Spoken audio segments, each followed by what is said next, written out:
Get a real chain this time. Yeah? Yeah. All right. Is that fake? Oh, this is fake.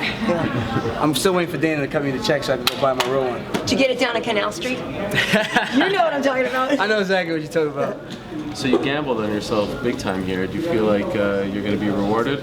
Oh yeah, definitely. I think I put on a really great performance, and I think I opened up a lot more with my striking, with people who probably wanted to see a lot more of. And I try to tell people, man, I can strike if I really want to. It's more so just being comfortable with the little gloves, and I think I've been doing a lot more training with the little gloves and being able to see those punches and those kicks come in. And I think that translated tonight when I was able to evade a lot of his attacks and still set up my punches, set up my kicks, and ultimately get my takedowns to stick to my bread and butter and strangle somebody. And that's what I did tonight. He left his neck out there. All I needed was an opportunity, and he gave it to me. Did you see any openings? Because you managed to get him to the ground before. Did you see him maybe do anything to leave any openings that made you think that you might get that later? In previous fights? Yeah. Not really. I just know he fought Rafael Sunsao. Rafael Sunsao is not a great wrestler, but he was able to take him down, and that gave me confidence because I'm a two-time All-American. I train with the best in the world, and I just know my takedowns and my style of wrestling is just a lot different from these other guys. So that gave me confidence knowing that I could get him down. Just had to be patient, set it up, not run into any knees, not run into a head kick, and I think I did a good job with that, pacing myself. I started off a little bit slow in that first round, which kind of pissed me off a bit, but I had to get comfortable. I haven't fought since freaking April, man. It's one of those things where I want to fight more often, be more active. When I went pro, I fought 5 times in 1 year, and then to go to fighting once or twice in a year is kind of like that. I think ring rust is a true thing. You can spar as much as you want, but at the end of the day, there's nothing like getting in there and getting the realistic feel of someone trying to throw some heat at you. So there's a lot of talk about your frustrations with the UFC. People might assume you're a little angry going into the cage. Were you emotional when you went in? Did you really feel like, listen, I'm going to shut these people up with a spectacular performance tonight? Nah, I'm definitely not upset or angry with the UFC. I understand how this thing goes, and I'm a reasonable guy. I use my head. I think I'm a smart person, and if I do say so myself. But when I look at the landscape of the division, I think back to when I fought Mizugaki. I was unranked. I was supposed to fight Manny Gambiria. We're both unranked fighters. Then that allows for more opportunities, more guys for me to fight, because now we're 2 unranked guys. There's a lot of unranked guys in the division. Now I step up to the plate and fight a guy who's ranked 6th in the world. I take him out in the 3rd round in a way that hasn't been done in over about 20 years, and then now there's nobody for me to fight because everyone is hurt. So I'm kind of in this weird void. And I think that's what it came down to. And I understand. My whole thing was, don't tell me that nobody wants to fight me, and then when I go to social media and call people out, and people are like, hey, they're raising their hands, I'll fight you. Tell Shelby, tell Dana I'll sign the check, send me the contract, and things like that. I'm like, well, it seems like I got a couple dance partners, so let's make this thing happen. I don't give a damn if I'm ranked 6th in the world or 7th, whatever it is I'm ranked at the time, and these guys are unranked. I just want to fight, get paid, get experience, so I can get comfortable when I get my chance to fight for the belt. You seem like you had a lot of fun out there, from the striking to the dancing afterwards. Is it about being entertained at the end of the day to get bigger fights? It's always about the entertainment aspect of it. I don't know, people.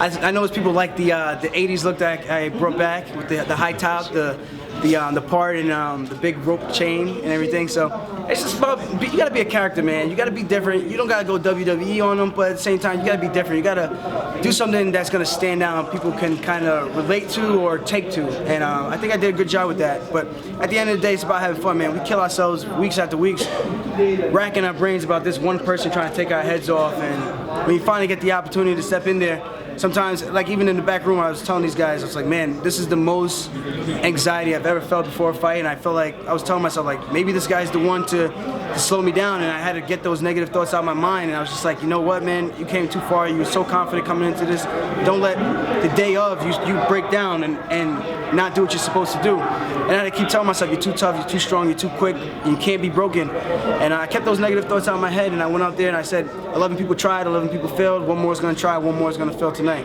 Do you feel like any of that anxiety may have been just the pressure that you've been putting on yourself leading up to this fight, knowing the implications at hand? Yeah. You know what's crazy? I don't talk to my dad. We had a really big falling out, and then this morning my brother gets a phone call, and my dad's birthday is actually on the 13th, and he's out here with my little sisters, and I don't speak to the guy. I haven't spoken to the guy in months, so there's so many outside factors, so many things coming into this fight. I was banged up really bad, so many injuries, and so many times I thought, I was like, man, a good chance I might have to pull out this fight if things don't start to shape up. And I wasn't training hard the way I wanted to train hard, and I'm used to training, and that kind of sucked. It definitely, like I said, it plays doubts in your mind and things like that. But the whole thing with my dad, the whole thing with my last fight on my contract, not having to fight for so long, and people being behind me. There's no such thing as pressure unless you place it upon yourself. And I learned that from a great wrestler. That was a quote that sticks with me. And like I was talking about earlier, I put the pressure on myself before that, and I started thinking a little bit negative. And I had to tell myself to just relax, man. Go out there and just have some fun, do what you do. And things don't go your way, things don't go your way. At the end of the day, just be happy with your performance. If you go out there and you perform and you're happy, then that's all you can ever ask for. And that's what I did. I made sure I laughed a little bit, enjoyed the moment, and soak everything in. So what are you going to do then? Are you going to try to be a free agent? Are you going to try to talk to the UFC again about what's next? I want to be with the UFC. I want to fight for the best in the world, and I want to be considered the best in the world. And I think everyone knows, hands down, if you're the UFC champ, you're considered the best in the world. And I mean, arguably, you're the best in the world. There's some other organizations that have some top-level guys as well, but I think this is the one that I think people pound for pound consider the best in the world if you are a UFC champ. And this is where I want to be. I just want to make sure they do things right by me and take care of me, because at the end of the day, I got to provide for myself and my future. I'm a college graduate. At some point, I need to go back and get my master's, but if MMA opens up other doors and other avenues, then, more power to that, and I'll just do that and stick that route. But at the end of the day, I got to plan for myself, and I got to look long term and think about my future. I'm 26, gonna be 30. I don't want to be one of those guys fighting well into their 30s, getting punched in the head and stuff like that. Nah, that's not for me, man. I want to get in, get out, make my money. Say I did it, had fun doing it, say I was one of the best in the world, and I think that's what it's all about, being able to say you were one of the best in the world and not just be a part of the journey. I mean, the journey is fun, but being a champ is a great thing to have. I've never won anything in my life in terms of the pinnacle of a sport. Wrestling, I came up short 2 years in a row, actually 4 years in my collegiate career, and I think this is the one, my shot to actually be able to solidify myself as one of the best in the world at something that I put my all into, and that's what I want to do. I want to become the best in the world in my division and what I do right now, which is mixed martial arts. If they stick to their guns, are you prepared to walk away? They stick to their guns. Am I prepared to walk away? I don't think anyone's sticking to their guns because I drove my gun a little bit faster. So we'll see. We'll see what happens. I'm not gonna say I'm gonna walk away, but I do think they see a prospect in me, and I do think they know I'm one of the next hot contenders. I know they got the other kid, Thomas Almeida, who's a stud, but I got my eye on that guy as well. So there's a lot of guys in this division that people try to count me out against, and keep counting me out, man. Keep doubting me, and I'm gonna keep proving everybody wrong one by one, and just keep knocking these guys down and choking them out left and right. You mentioned Almeida. Is he the only guy on your radar right now, or do you have somebody else there? Well, I didn't say Almeida was on my radar. I just know he's a very talented kid, very talented prospect. I think the smart play on that is we'll see what happens with Frankie, who's that guy? Frankie Saenz? Frankie Saenz and Uriah Faber. Uriah Faber wins. He's the next title challenger because he's the biggest fight at the division right now against Cruz or either Dillashaw.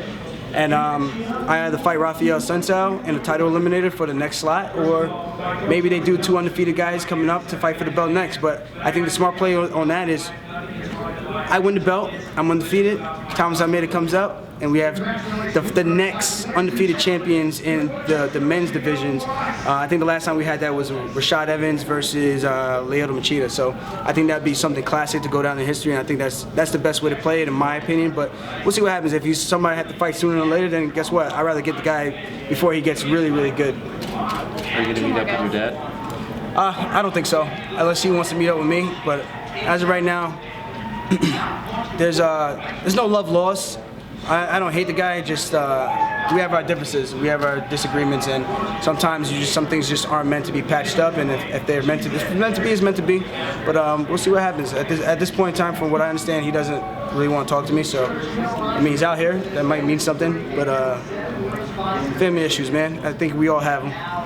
Are you going to stick around until Saturday for Chris? Oh, 100%. I'm waiting for Bruce Buffer to announce, and still. So I'm definitely sticking around to watch Chris go out there and prove Rockhold wrong, and prove the world that he's a legit guy, man. People just don't know the capabilities that guy has. He does so little in terms of his fights. He doesn't open up and show too much of what he does, and I think he shows little glimpses of every single fight of his shades of greatness. And I think he's going to be one of those guys to actually retire undefeated and as a champion. Why'd you call out Mayweather? You still raw after that situation? I thought the whole thing calling out Mayweather was just a funny thing.